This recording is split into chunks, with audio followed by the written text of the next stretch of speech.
On this episode of Still Loading, I'm not too sure about you, Simon, but your whip's in great shape. Very funny. What am I supposed to do with these balls, Captain N?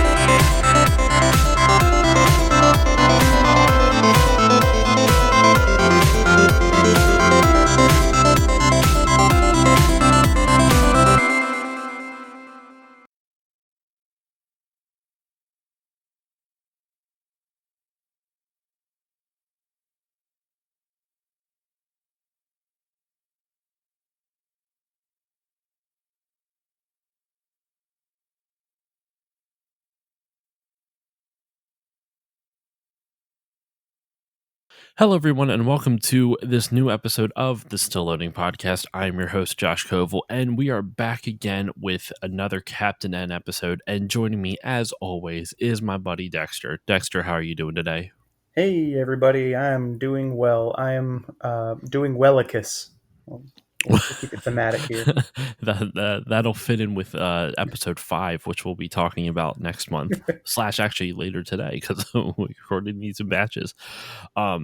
So Captain N, episode 4. Normally, before we would dive into this, I would actually like to talk to you and let the listeners know how you're doing. But we're on a timetable. We're on a time crunch today, so we'll have to see if we can do that another time. Because I know you can have skip the pleasantries because this is an action-packed episode here. This is a really good episode, actually, which I know is not saying much for this cartoon, but it's actually a pretty good episode. So let's go over the overall premise, right? The overall story of this is that Mother Brain, which I have started because during my notes I'm tired of writing out Mother Brain, so I just write in Mobra to show. That's way better than MB. That's what I do in my notes. Mobra so she is trying to find a new way to take over Videoland, and so she asked the first quote of this was Metroid mirror on my wall, and she asks her mirror how to take over Videoland, like what could she do, and the mirror tells her about these 3 sacred treasures. One, that's a bad joke. but it made me chuckle a little bit, just kind of like, did they really just go there? I get like all the reliance on science, I guess, in the last few episodes with her, like with Dr. Wily, and then they're like, let's throw some magic in here for no reason. There's a lot of like weird, like mythical objects in this episode. So this is actually part 1 of like a 2-parter, because this episode, spoiler alert, ends on a cliffhanger, which we will get to. Yeah, that was a big surprise, actually. It was funny because I watched it for the first time on stream, and then we just literally for me and the viewers, and then it ended on a cliffhanger. I'm like, I can't watch the second one tonight. It's 11:30. I have work tomorrow morning. So I literally ended on a cliffhanger. I'm like, I guess we just won't know how they end up. We just won't know how we'll have to wait. And so I actually watched it last night, episode 5. Yeah, the basic premise is that's what Mobra, Mother Brain, is trying to do. And then it cuts over to the end team, and they're playing Donkey Kong, but Kevin is in this shit. Kevin is Mario, and you're running up, and he has to save Princess Lana from Donkey Kong. And it was a really weird and random scene. What are your thoughts on it? Yeah, I do want to talk about that, but I want to back up for a second for 2 things. First thing, totally meant to do this schedule-wise. I know you did. I know I did. That this episode is called the Video Olympics, and today is the first day of the Tokyo Olympics. Oh my God, you're right. I didn't even think about that. And wow. So a little behind the curtain there, but I thought that was kind of fitting that we're talking about this today. That's pretty funny. But yeah, they of course the 3 sacred sinisters, sacred treasures, whatever they refer to them as, are from the Kid Icarus game. And so the Kid Icarus world is Mount Icarus. Everything's just Icarus. But I wanted to point out that they're playing the Mario Underground theme as they're showing Mount Icarus. I thought that was. There's a lot of stuff in this where it just doesn't make any sense. Where like, Yeah. when I was playing it on stream, someone popped in and like, do they just randomly have Mario sound effects for everything? And I'm like, pretty much. Yep. Yeah. I think they were working with the same soundboard as the Mario Super Show. It because didn't this end up getting season quote unquote season 3 of this show is actually split with Super Mario World? I want to say like Yeah, it got the kind of. episodes are 11 minutes instead of the full 20. Exactly. Yeah, it kind of got absorbed by, which you usually see the other way around. Like Pinky and the Brain started out as a short in Animaniacs and got its own show. This was like the opposite. Started as its own show, and they're like, "Do we really want to do 20 minutes of this?" I But, mean, arguably episode 5 could have been done in 11 minutes. yeah, Easily yeah, done in 11 minutes. But okay. Anything else you want to say before we talk about the Donkey Kong thing? Was there yeah. anything else? The only other thing I wanted to point out was like it was very jarring to me when the mirror started speaking to Mother Brain. It was just like a normal female voice, and like they put like the simplest like effect. Mhm. The narrator sounds more like a magic mirror than the actual magic mirror's voice in this show. So I was like, really? You guys couldn't come up with something else for the magic mirror voice? This show is such a bizarre combination of really creative and really lazy. there's not there's not a whole lot in between with it. Um, the thing that stuck out to me with the Donkey Kong scene was I noticed he said this twice now. I didn't hear it in the 5th episode, but he said it. I want to say in episode 2 with the House by You episode, and then he also said it here where he goes a life size DK Donkey Kong simulator. That's not that's not repeated, but then he goes, "What a concept!" He said that in this one, and he said that in I believe episode 2, and I'm like, is this his catchphrase I think that he just now doesn't that you say all the say that, time? that might be his What a catchphrase. concept! It's It's such a also weird seems line. feels like a very '90s thing to say too. Very much so. I don't know. I thought that was just very strange. I don't know. And what did you want to say about the Donkey Kong game though? Oh, I like the idea of a life-size Donkey Kong simulator is what a concept. That's such a I don't think I can keep that going. Um, but I actually thought that was cool. But at the same time, like you couldn't have picked another game. Like we've been doing Donkey Kong. I guess they already had the Donkey Kong character sheet. So like for the animator's sake, like just keep it going with Donkey Kong. I mean, technically, they did Donkey Kong in what the first episode, and then it's Bayou Billy in the second, and then it's Castlevania in the third, Yeah, but they and had now we're the back Donkey to. Kong Indiana Jones spoof in episode 3. You're right. I forgot about that.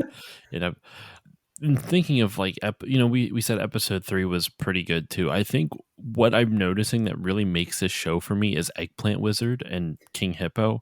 Like Absolutely. the lines those two utter are just insane, absolutely insane. And we'll get to those in a little bit. I don't want to jump too far ahead, but so while after they finish playing the Donkey Kong game, Mother Brain does a video call into them and basically challenges them to what she calls Video Olympics, and it's basically just the Olympics for them. And the whole premise is though is that she's using Video Olympics as a distraction, as a as a as a guise, so that way she can take those 3 sacred treasures from Kid Icarus's world, from Kid Icarus land or Right. Mount Icarus. And that's the general premise of the story. But the scene where she calls in, I have so much to say about it.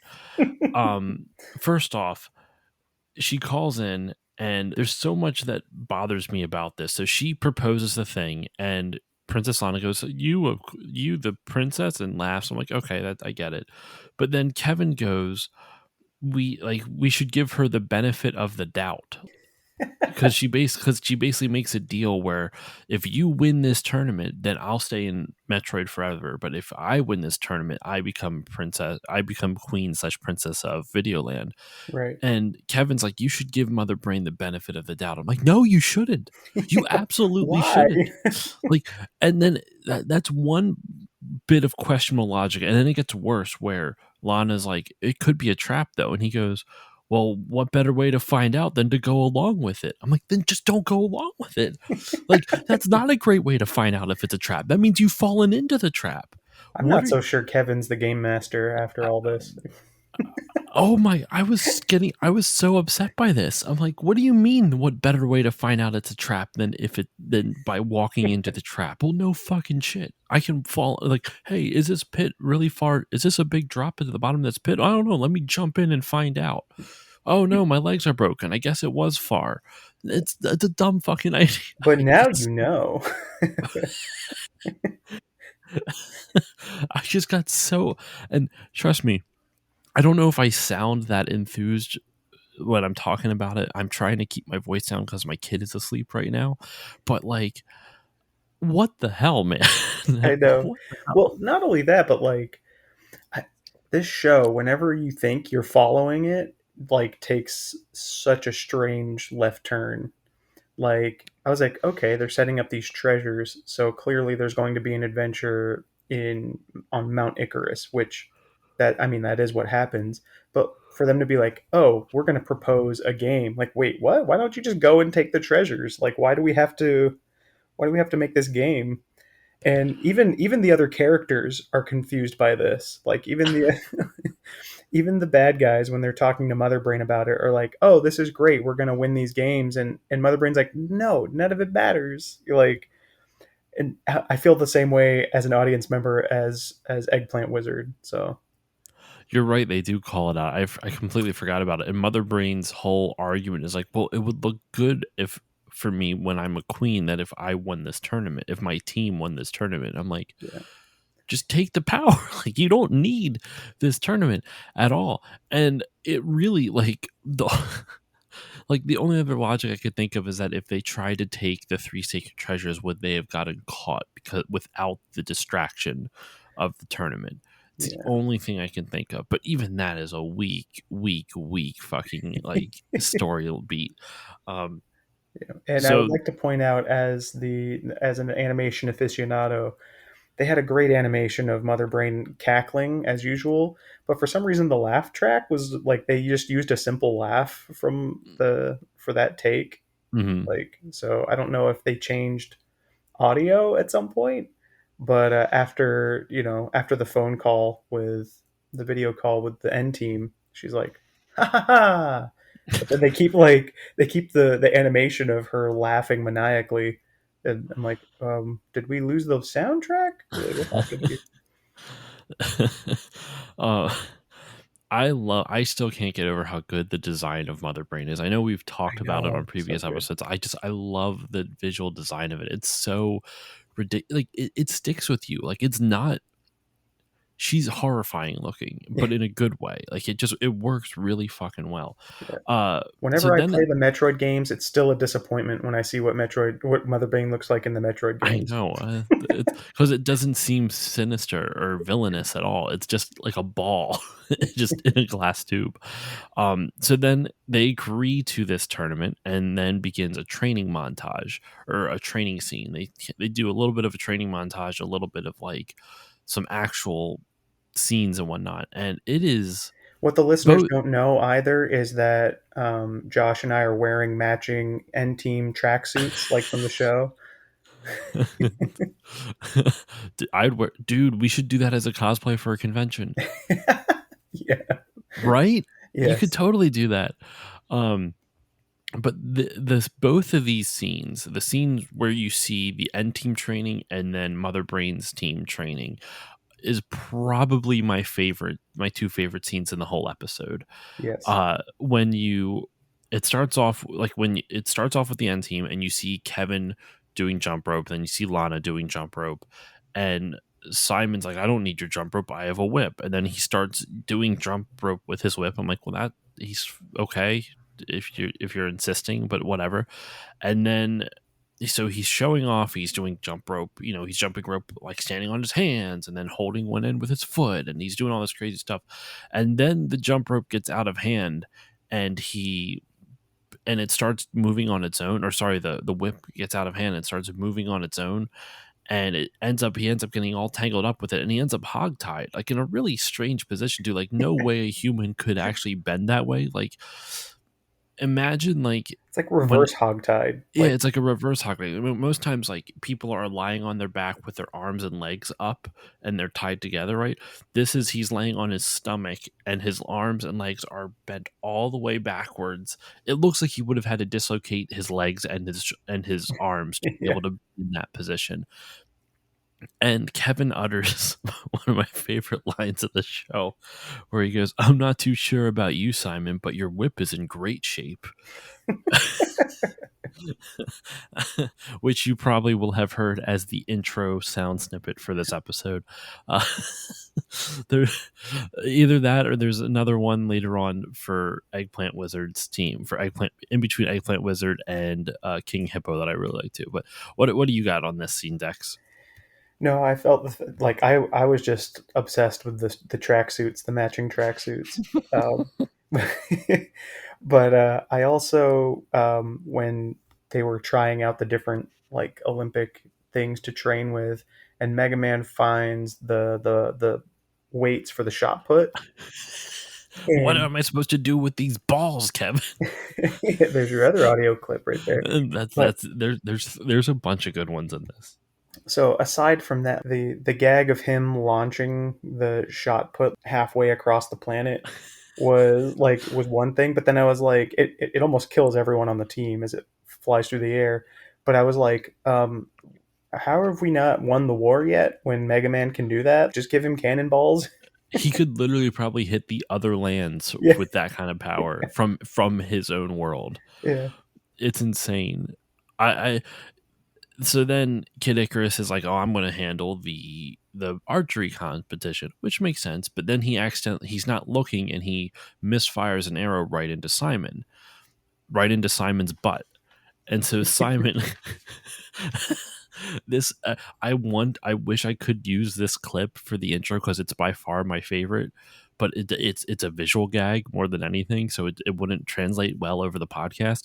Simon comes up and goes, "What were you aiming at?" And he goes, the targetus or something like that. He says the target. And Simon bends over, presents his butt to Kid Icarus, and go, "Does this look like a target?"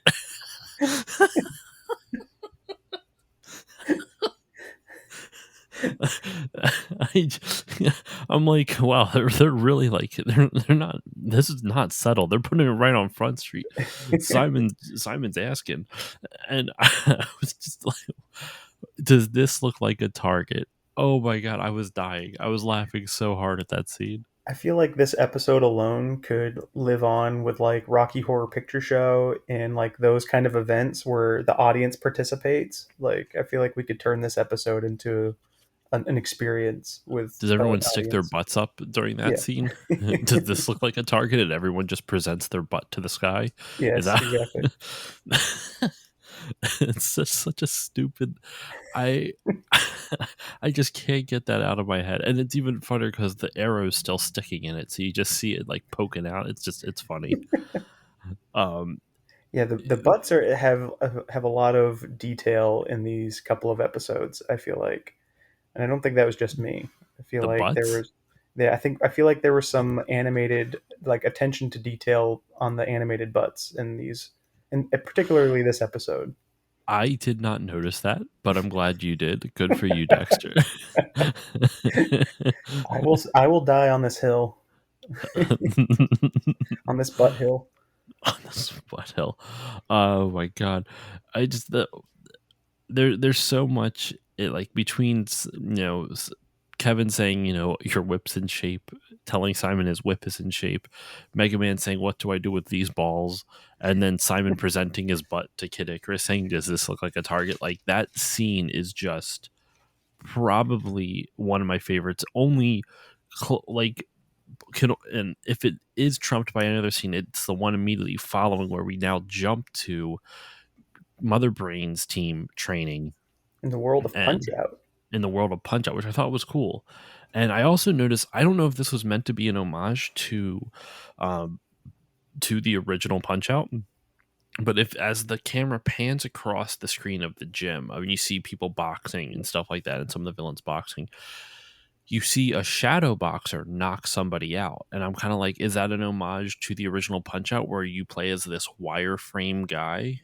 You know what I'm talking about? Is that possible? I took that as a play on the term shadow boxing, That probably and makes more sense because the than character mine. who gets knocked out, in my opinion, looks like they're supposed to be Glass Joe, who's Yes, the definitely. first contestant. So I think the joke is that Glass Joe is so bad that when he was shadow boxing, his shadow knocks him out. Hmm.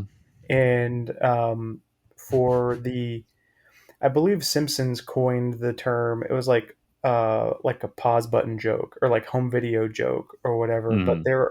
this particular scene has so many jokes that if you don't have, like if you were watching it on live TV, you'd probably miss half of them. Um, but I missed all of them then. The only one I might have noticed was in the scene where Mother Brain is talking to Eggplant Wizard and King Hippo. The sign behind them says Little Matt, MATC, like Mac, but with a T. I was like, oh, they're referencing Little Mac from the yeah, I'm game. wondering But if and the layout of it is weird from a design standpoint. So I'm wondering if they had to like, hey, you can't say Little Mac, like you gotta maybe Nintendo had that trademarked or something like that. And but they didn't have Donkey Kong trademarked, or you know what I mean? Like that's very odd. yeah, but I also don't think they write out Donkey Kong, whereas But Little they Mac, say it. yeah, but Little Mac Yeah. was written. I don't know. Anyway, what were some of these jokes? Because I didn't catch any of them. It was kind of just more of like the visual gags of it. Because yeah, like I said, Glass Joe getting knocked out by the shadow, and there was just some like silly shenanigans going on in the background. But the immediate like when the scene gets started, they King Hippo and Eggplant Wizard have a similar like accidental run in the way that Kid Icarus and Simon did in the previous scene. You're And right. I did not notice that parallel. I actually chuckled out loud at King Hippo's line when Eggplant Wizard's like, "I'm sorry, it was an accident," and King Hippo goes, "I'll give you an accident on purpose." It's my- I'll give you an accident on purpose. Yeah, I was like, I'm gonna start using that. I think as a comeback. Oh, whoever the voice actor for King Hippo is so convincing because he just gets so mad, dude. If we ever get a chance to, I'm gonna see if I can get some of the voice. I think I said it on an episode before, but I mean it. I want to see if I can get one of the voice actors for Captain or just someone who worked on this show. Just Yes. anybody. I don't care who. I wanna try to reach out to somebody. And if Um anyone listening knows someone through like 7 degrees of separation, let us know. Gary Chalk is the voice of King Hippo. I have no idea if Gary Chalk is still working or not, or if this may sound mean, but if he's still alive, because the picture on IMDb looks a little bit older. Not like him being old, but like the picture quality Mm, looks like, I'm going to guess 90s ish. He was born in 52, so he would be almost 70 now. yeah. Um, so he could very easily still be working. So I don't know. I hope so. Uh, it would be awesome to get him on. I can see he was a boat captain in the Paul Walker movie Eight Below in Hey, 2006. Um, he was also the voice of Optimus Prime in Beast Wars. what? Yeah. Yeah, and yeah, he's still doing movies. He just had a movie. He was in Cats and Dogs 3 Paws Unite as Old Ed There from was 20. a two? Yep. He was the Navy Chief of Staff in the Sonic the Hedgehog movie. Oh, So he had a small role. That's kind of fucking cool. And he's the voice of Dr. Light in Mega Man Fully Charged, which ran from 2018 to 2019. I'm going to see if there's any chance that I could get him on, I'm going to try to find a way. I don't know if he has a Twitter. I have no idea. He does have a Twitter. We're doing research right now. Oh, apparently his account has been suspended. I don't know why. If you did an accident on purpose, probably. He did an accident on purpose. He did post on Instagram as recently as July 1st. So, that's pretty good. That's pretty That's comforting. promising. So I'm going to see if I can. I'm going to see if I can do it. I'm going to see if I can find a way to reach out to him. Anyway, because King Hippo and Eggplant Wizard are my favorites in my opinion, Yes. and I Well, like they end King up Hippo a lot. getting because of his accident on purpose. They decide that they're gonna have a fight in the ring in Punch Out World, Hmm. and Eggplant Wizard starts throwing puns along with his spells, and this was heartbreaking to me as an artist, because he turns, uh, his powers are turning things into vegetables, being the Eggplant Wizard. He's turning King Hippo into these different vegetables as he's like, I'll squash you, turns him into a squash. I might use that as our thumbnail because I love the squash version of King Hippo. Um, but all of these gags, I'll beat you, he turns him into a beat, and I'll artichoke the life out of you, I think he says, which is kind of violent, and turns him into an artichoke. And all of these designs of King Hippo as vegetables are beautiful, and they last like a fraction of a second. And it makes me so sad that some artist spent the time to redesign King Hippo as these ridiculous vegetables, and they are amazing, and they go by so fast. So the ones that stuck out to me that I think would be good for our thumbnail in this one would be either the one of Simon Hogtide where he's like, Yes. or you mentioned this before, we were talking off mic, of Eggplant Wizard using his French fry as a jump rope, but I Yeah. think it'd be funnier instead of holding, like isolating the thing of him actually doing the jump rope. Wait till he's eating the fry, like because he jump ropes with it, then he stops, holds it up in the air, spritz his ketchup on it, and then starts sucking it up like a noodle, and just have the still of him going like sucking it up. I think that'd be really funny. Um, but the other line so when we were watching this episode on stream, the next scene after King Hippo gets turned into all those different, not the next scene, the next moment, excuse me, after King Hippo gets turned into all those different bad puns, he, he, the line that just killed because it's just so dumb was after to get back at Eggplant Wizard, he's like, "Oh, I'm going to give you the old flying hippo eggplant jam slam." Yeah. And I'm like, "Oh, that old thing, that old standard, the old flying hippo eggplant jam slam." So it's And very then anime of him to Eggplant have a really long name for his move. and Eggplant Wizard is like crawling away, and he goes, "No, not the flying hippo eggplant jam slam." Like they repeat it, so they really want you to remember this. And then he lands on top of it, and just cream shoots everywhere. And of course, that led to all of us going, "Oh my god, Eggplant Wizard just creamed everywhere." And you know, dirty joke, but whatever. But it comes back later in the episode. There's a scene later on in this episode where they're at the Video Olympics, and they're in one of the competitions. Freaking, you don't know where it comes from, but it cuts back to Mother Brain, and she's yelling at the Eggplant Wizard, saying, "Get this stuff off of me before I like salt and stir fry you," or something like that. I forget what she says. Eggplant, and it's got Eggplant Wizard's cream all over Mother Brain's glass jar. And Eggplant Wizard comes up and licks it off. I forgot about that. I think I must Like, have pushed that into a dark place in my brain to avoid remembering that. I was flabbergasted. I'm like, this is a children's show.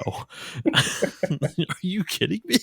Like, what a what a weird gag to go with. Like, we can't think of anything funny, so Eggplant Wizard's just gonna just gonna like lick this off. I Okay. guess this was the early era of slime. This was like before. Okay, there we go. Another thing that Captain N is setting up before anyone else, sliming before Nickelodeon. Well, when did Nickelodeon first start sliming? I feel like that was like an early '90s thing that they started sliming people. Maybe. I guess I can't. You can't do that on television. Did that Canadian TV show that they would re-air? Wow, actually, I believe it probably Nickelodeon slime came first because Nickelodeon's iconic slime first made its appearance on You Can't Do That on Yeah. Television, the Canadian made sketch comedy show that ran from 1979 to 1990. From there, it became a staple of almost everything the network did, with regular slimings on many programs at the Kids' Choice Awards and the Nickelodeon Studios attraction at Universal Florida. Um, According to Bill Buchanan, a crew member on You Can't Do That on Television, for its whole run, the slime was invented early in the show's history. So there we go. Well, then I take it back, and I will then put it on our next scene that people, being influenced by Captain N, because we after that scene we cut back to Captain N's team for a montage, and they're trying to figure out their training, and everyone has their own ideas of training. They also do a Wheaties joke on whose face is going to be on the cereal box when they win, because I feel like Hmm. that was the Wheaties joke. I feel like I still hear grandparents making the Wheaties box jokes, but um, but after that, Captain Hen's like, "No, I know how we have to train. All right, let's do 100 push-ups." And my first thought in my head was One Punch Man. I know, right? That's the first thing I thought of It's like too. they're all going to be bald by the end of this episode. There's one thing I wanted to say though before we move on to that next scene. The beginning of the whole training scene in the gym before Eggplant Wizard and King Hippo fight, Oh yeah, King Hippo's doing a weightlifting thing, and you find out that the the barbell that he's holding, that he's lifting up, or not the barbell, but the bar that he's holding that's supposed to have weights on the end of it, is just attached to the building itself, and yeah. so he lifts up the entire building, and it cuts to a bunch of guys in the undressed in the locker room, like Forgot these about that. weird like alien like food hybrid people, and they're covering themselves. I'm like, what a weird joke to go for. Like, what a weird. Revealing the locker room Yeah, and like not. why would you reveal the locker room? Like, is that funny? I don't get it. I guess it kind of is. Yeah, no, but and Mother Brain's not impressed. I feel like I remember. No, she was not. Oh, because then she's like, why are you doing that? He's like, well, you told us to train for this. She's like, no, I want you to train in cheating. And That's then right. that's That's where the right. whole thing, Which goes back even though, to why are we doing this? and but the thing is, like, when we actually do get to the tournament, there's the cheating they do is very little of it is in the actual character's hands. Like Right. a lot of it seems more behind the scenes type of stuff. In the very first match because after the training scene, that's when they all convene at Mount Icarus, at the Coliseum on Mount Icarus, to do all the different tournaments, all the different events. And the first one is Roman Greco wrestling, which I was surprised they even called it that. They didn't just call it wrestling. They were like, no, this is Roman Greco wrestling. And it's Kevin and Kid Icarus versus Eggplant Wizard and King Hippo. And then King Hippo gets subbed out for Donkey Kong, which suddenly magically appears. Like, he just appears in the ring. Like, it's not like he walked off screen, he just magically appears. And Eggplant Wizard, then they start fighting. Eggplant Wizard says, "Oh, you need you, a little shrimp needs a salad," and he just was making produce appear on top of him. Like, that's a dumb joke. Then Kid Icarus eventually gets, as quote unquote, Kevin describes it, gets leverage on him and pins Eggplant Wizard. So then he tags in Donkey Kong when Donkey Kong is like, what, conservatively 5 million times the size of of Kid Icarus. And for those new, it is Kid Icarus. In the game it's Pit, but in the show it's Kid Icarus Icarus. because why not? So then Kid Icarus gets pinned, tags Kevin in with he shoots an arrow with a hand on it to tag Yeah. Kevin in. I was like, okay, sure, if that Now I need to counts. see that in an actual wrestling match. I know, right? Then Kevin comes in and it doesn't work. Donkey Kong literally just sits on them, and you even see the imprint of Donkey Kong's butt because it's like in a weird semi figure eight uh, hole from where his butt used to be that he sat on them. Yeah, so and of course they lose that first event to Mother Hmm. Brain's team. But after they and like that makes sense isolated, but having the joke at the beginning of the episode where they had the Donkey Kong simulator, I was like I thought there was going to be a callback to that like, "Oh, we just did this simulation at the beginning of the episode, so I know how to face Donkey Kong." And nope. That would have made too much sense, Dexter. You're Yeah, giving the I show was too like much credit. I was like, oh, we're just having Donkey Kong come back and sit on them. But the conceit of having Donkey Kong subbed in instead of King Hippo, by the way, was so that King Hippo could go escape and find the first secret treasure. Yes, yes. Because basically each event, oh, not every event, but the events are specifically designed, and Kevin keeps calling back to that, like these events seem really familiar. And I'm like, why? Why do they seem familiar Yeah, I to know. you? Like you have not mentioned once that you've played Kid Icarus until just this moment. Yeah, and Like I mean, like they're in the Kid Icarus world, so of course it's going to remind him of Kid Icarus. exactly. And so they keep, in three events they sneak off. The last one I thought was really stupid though. Like the very last event was a race, and the only reason Kevin wins is because King Hippo had to dart through a warp zone to get the final hidden treasure. And Right, I'm like, don't make our hero win by luck. right. Come on, like it's ridiculous. So the whole tournament they're cheating a bunch, and this one of these events begins a problem that I have that carries over into the next episode, and it's very prevalent in episode 5, which you will hear in a month, where Mega Man just refuses to shoot at shit. It's very selective what he decides he can shoot at.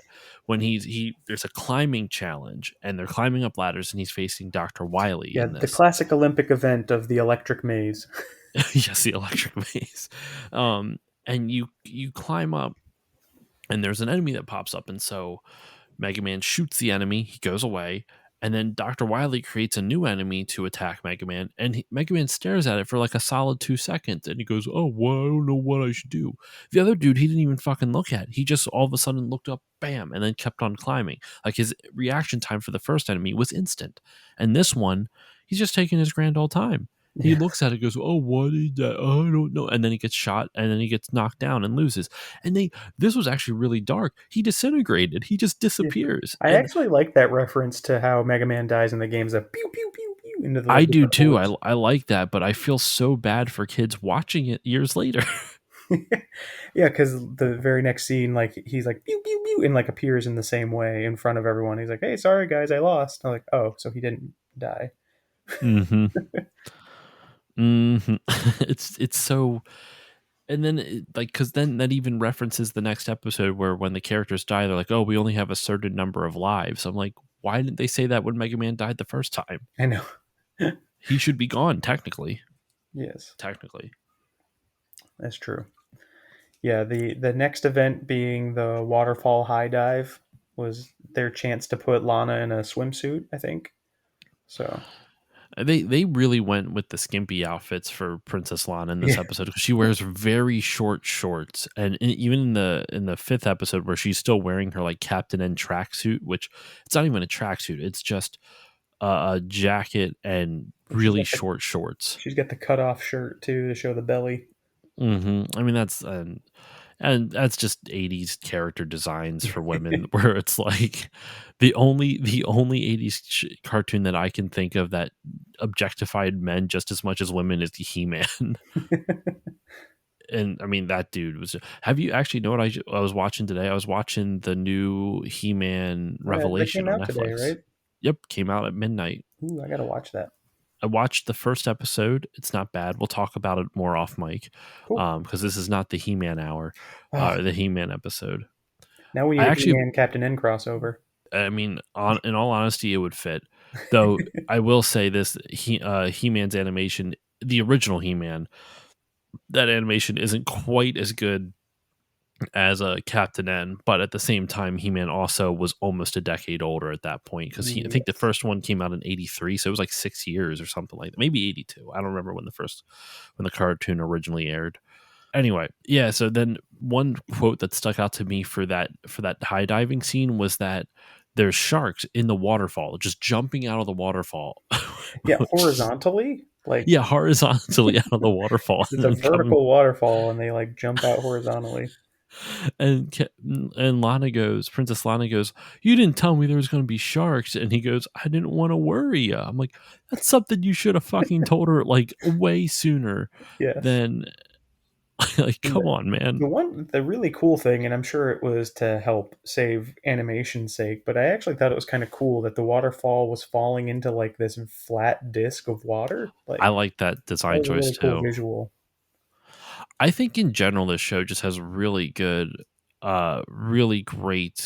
art aesthetic. direction. Yeah. Art direction and aesthetic. And the animation is not phenomenal, but none of the animation back then for like video game stuff was phenomenal. Like it was made cheaply and efficiently so that way they could just churn it out and just sell some more shit to kids. Yeah. I'm not knocking it for that cuz everything was like that back then. Yeah. But I'd the like to actual point like out I'd also mm, like to point out Eggplant Wizard's joke around this time as well, which I had to think about for a second, and then I was like, "Oh, okay, that's more clever than I was expecting for this show." Um, he's doing something. I think that's when he has to go get the treasure from inside the waterfall. mhm. Because first of all, there should always be a treasure in a waterfall when it comes to video games. So spot on there. But he refers to her as like her wrinkliness or something like that. He calls her, and she's like, "They're not wrinkles, they're beauty lines."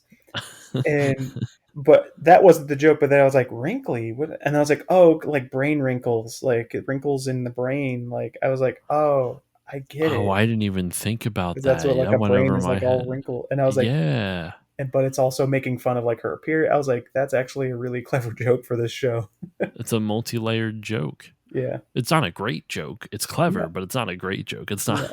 I had to think I, about it too hard for it to be a successful joke, but but on even a if you didn't, like, it's not very funny. It's just more right. clever than anything. Yeah. Um, I've never actually experienced that. A clever joke that was not funny. Normally when a joke is clever, you go like, oh, like it's refreshing. Almost like it was a hot day and you got a nice sip of cool water. But in, in this situation, I'm like, oh, okay. Yeah. Good one. I think you pulled the wool over my eyes there. Oh, and one other quote. The last quote I wrote down for this episode, not saying we have to finish talking about this episode, but like the last quote that I wrote down for this one was that during the high dive, Lana says to King Hippo, "Blubber before beauty."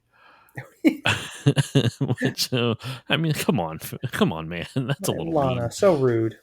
I mean, he just because he's a hippo, just because he's King Hippo, like, come on, like, you don't have to hit below the belt here. Like I know. Lana is that's just rude. shaming. Yeah. She's Yeah, body you shaming.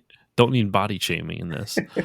Um, yeah, it just I really like this episode, man. Like, I thought this story was dumb, but that's the case. But the jokes, like the stuff that made me laugh in this, there was a lot of it, and I know it wasn't necessarily the intention of the animators and the showrunners, but like, I'm sorry, but like Kevin's comment about Simon's whip, Mega Man with the balls, um, Eggplant Wizard just creaming all over the place.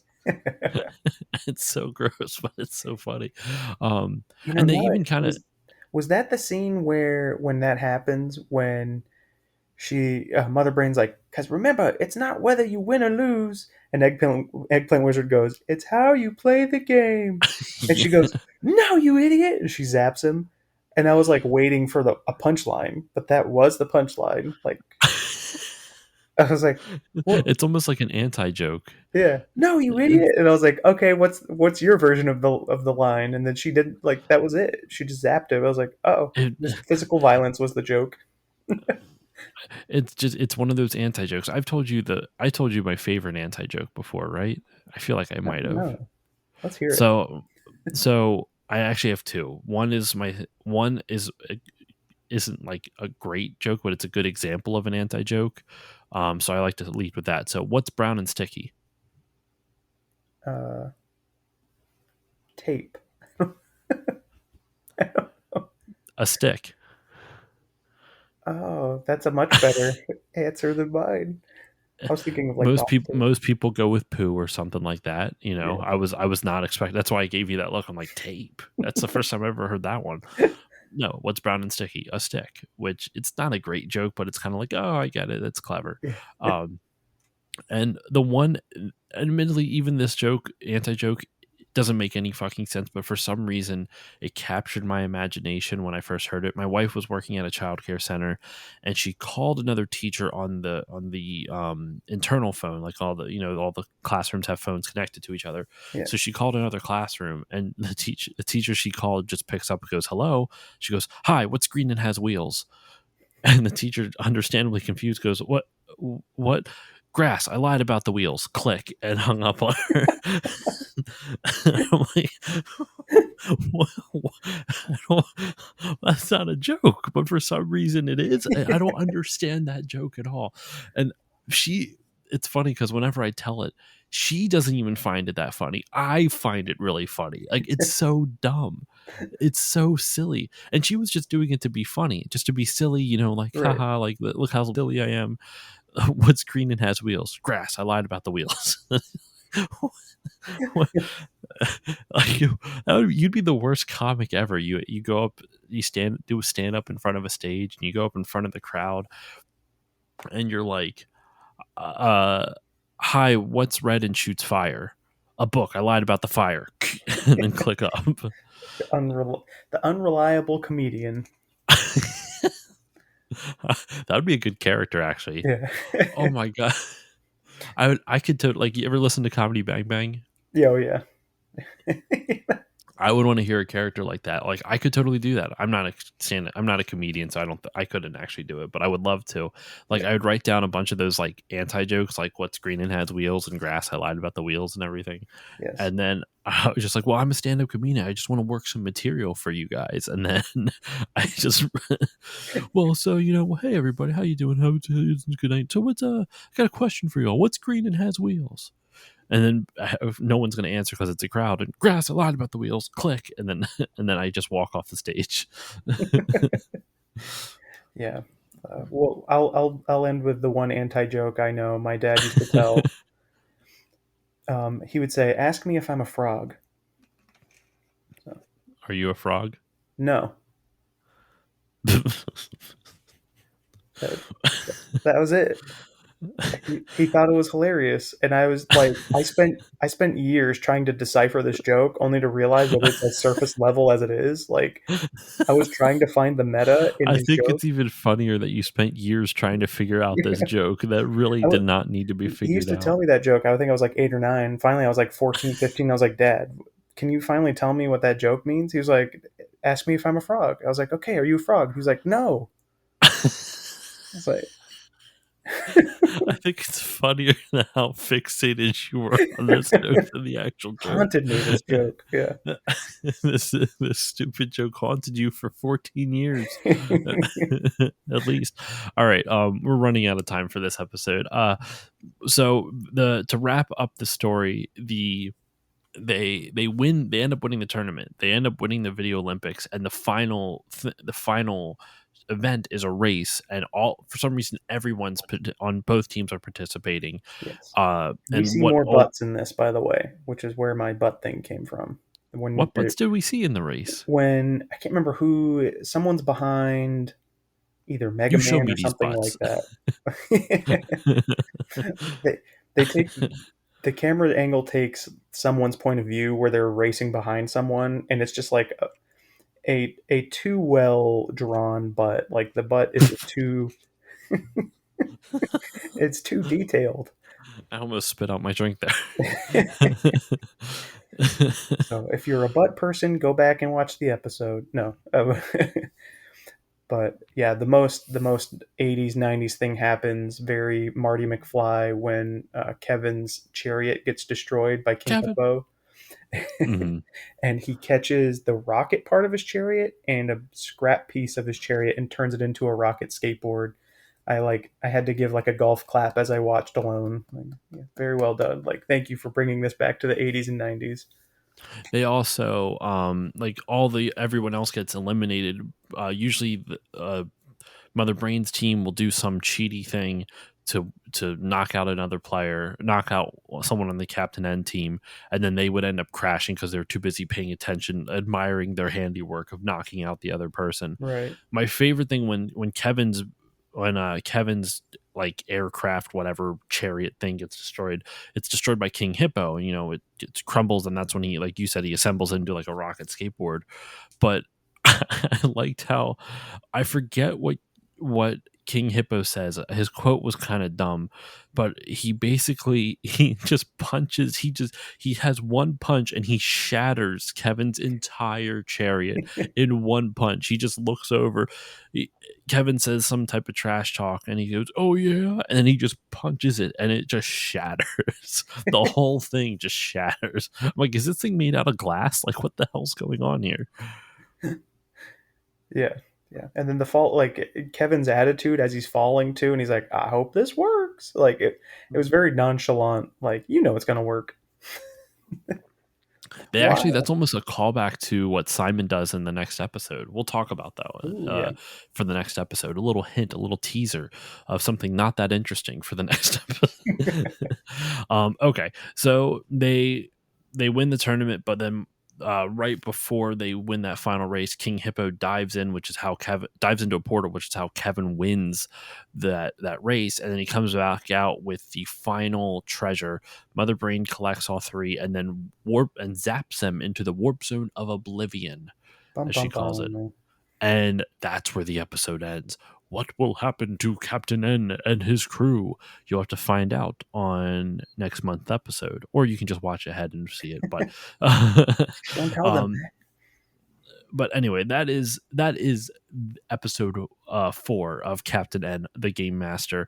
Overall, I like this episode a lot. It made me laugh really hard just because of the stupidity in it. Dexter, what are your thoughts, though? Yeah, this episode was excellent. Lots of great sight gags. Like as convoluted and silly as the plot was. Like I understood it for the most part. Like obviously I had my questions, but like it made sense what was going on. Like I felt like I kept trying to figure out what was going to happen next, which is always a good sign of something that's like entertaining for the most part. That's usually a good sign when you're like, what's going to happen next? So Hmm. I thought this was definitely up there as far as one of the better episodes and as far as humor and actually like entertaining. I agree. I agree. I think this is my favorite one in the series so far. I mean, we're only 4 episodes in, but I think it's my favorite one so far. It's actually crazy. Like, we're going to be recording episode 5 soon. We're almost halfway through the first season already. There's only 13 episodes Ooh. in the first season. Um, so, and actually, I was confused because I looked online and I saw there's 13 episodes of the second, but there's only 12 in on YouTube for the second. I looked at what that 13th episode, the missing one, is. It's just a video clip show. Clip It's show. it's just it's just a clip show. There's nothing new to it, so Bummer. we're not going to be missing much. Yeah. Okay, so that will do it for this episode of the Still Learning podcast. That will do it for episode 4 of Captain N, the Game Master. Dexter, thank you so much for joining me. Where can the good people find you online? Yeah, just look me up. I'm on Instagram. I'm on Twitter with my name, Dexter Morrill, DexterMorrill. If you give that a search, I'm sure you'll find me on there. There might be an underscore in there somewhere as well in between the names, but I'm sure you'll find me if you look. As I've mentioned in previous episodes and previously on this episode, I am an artist. So you'll occasionally see my artwork posted on there. I also just like to talk about video game history and things like this in general. So yeah, come hit me up and I'll be on there talking about fun stuff. All right. And as usual for me, you can follow me on Facebook, Twitter, and Instagram at StillLoadingPod on all of them. If you want to email me, you can email me at stillloadingcontact@gmail.com. If you want to support the show, you can do it in a number of ways. Probably the best and easiest way for all of you is just to give it a 5-star rating review on Apple Podcasts or whichever podcasting app you listen to the show on, because that helps more people find it. If you want to support me monetarily, you can go to patreon.com/stillloadingpod. Even just $1 a month will help grow the show. And the most important message and the most important thing I like to highlight is the Bit by Bit Foundation. The Bit by Bit Foundation is a nonprofit organization whose mission is to put video games and video game consoles in the hands of children receiving inpatient care at hospitals. So if you want to support them, go to bitbybitfoundation.org and consider donating. And that will do it for this episode of Still Loading. Dexter, thank you for joining me. Thank you. And I will see you all. Actually, we will see you all for the next Captain episode, and I will see you all next time.